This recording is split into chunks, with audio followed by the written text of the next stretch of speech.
You know, we all love eggs, right? Whether it's a fluffy scramble or a perfectly boiled egg for a salad. But getting them perfect, every single time, yeah, that can feel almost impossible. Well, today, we're going to crack open the science behind the perfect egg. We have all been there. You're making egg salad, you slice one open, and bam, you're greeted with this, that kind of sad, greenish gray ring around the yolk. It's a real letdown, isn't it? But here's the thing, that isn't a bad egg. It's actually a sign of, well, bad chemistry. So what is that green ring? It's a compound called ferrous sulfide. Basically, it forms when the sulfur in the egg white has a little reaction with the iron in the egg yolk. And you know what triggers that reaction? Too much heat for too long. It's literally a chemical billboard that's just screaming overcooked. Okay, so how do we avoid that green ring? Well, first, we need to understand what cooking actually means for an egg. It really all comes down to two key processes that take it from a liquid to a solid. So the first process is called denaturation. Now, in a raw egg, you've got these proteins that are like these incredibly complex chains, all folded and bundled up really tight. When you start to apply heat, those bundles begin to relax, unfold, and unravel into these long, long strands. I love this analogy from Douglas Baldwin. He says to imagine that each of those proteins is a tightly wound ball of yarn. As you add heat, that yarn just starts to unwind. It's such a simple image, but it perfectly captures this really complex chemical change. And this slide shows that process perfectly. Look on the left. Those are your compact yarn balls, the normal protein. Then, on the right, after you add some heat, they've unraveled into these long strands. But that's just step one. For the egg to actually become solid, we need the next step. And that brings us to step 2, coagulation. This is where all those unraveled protein strands start linking up with each other. They create this massive, tangled web that traps water molecules. And that network is what gives a cooked egg its solid, firm texture. That's the moment it actually sets. Okay, so here is the absolute key to everything, the big secret. The egg isn't one uniform thing. The proteins in the white and the proteins in the yolk, they behave differently. They denature and coagulate at completely different temperatures. And this, right here, is the secret behind every perfectly cooked and every badly cooked egg. Just take a look at these numbers. The egg white starts to set at just 60 degrees Celsius, and it's totally firm by 65. But the yolk, it only starts to set at 65 degrees, and it isn't fully firm until 70 degrees.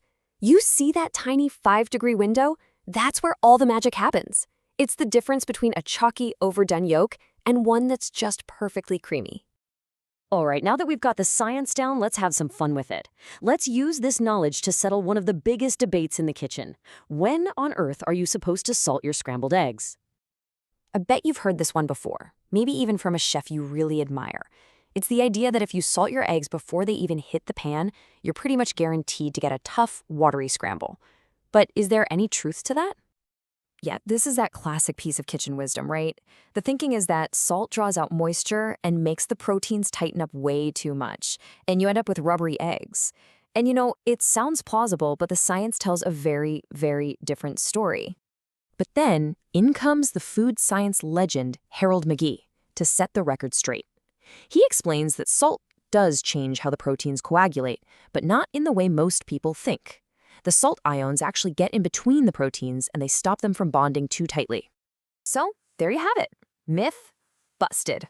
Salting your eggs before you cook them actually makes them more tender and more flavorful. The salt helps that protein network form at a lower temperature, which means they don't squeeze out as much water, and the final texture is just creamier. So go ahead, salt them early.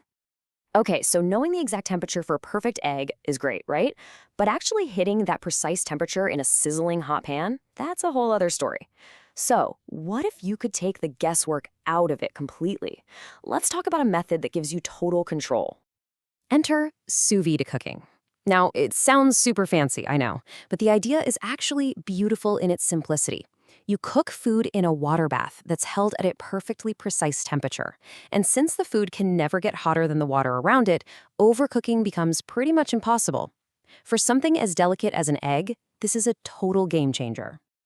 And honestly, it could not be easier. You just set your machine to the exact temperature you're aiming for, you gently place the eggs, still in their shells, right into the water, and then you just walk away.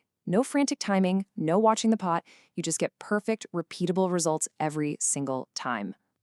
So what's the magic number? I mean, you can play with a whole range of textures, but so many chefs and home cooks have landed on 62 degrees Celsius as the sweet spot for a truly incredible egg. But why that number specifically? Well, it's because at 62 degrees, you hit that perfect little window we talked about earlier.